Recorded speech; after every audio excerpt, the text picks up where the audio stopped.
લો બોલો ગુજરાતમાં આજે 3,77,00,000 થી વધુ દેવું છે, એટલે કે માથા દીઠ 66,000 થી 70,000 નું દેવું છે.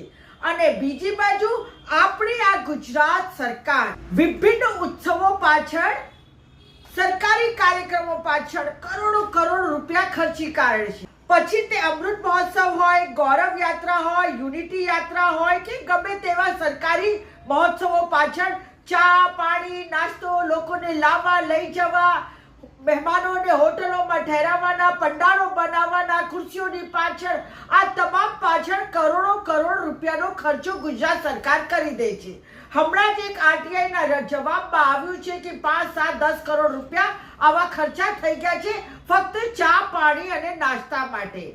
તો મારે તો એટલું જ કહેવું છે, ભાજપ પોતાના મળતિયા કોન્ટ્રાક્ટરોને કામ અપાવે છે અને એમના માટે નિયમોનું ફેરબદલ થાય છે અને પછી એમાં કરોડો રૂપિયાની કટકી ખાય છે અને ભ્રષ્ટાચારે માજા મૂકી છે અને પછી આવા સરકારી તાઇફાઓ પાછળ કરોડો રૂપિયાનો ખર્ચો થાય છે.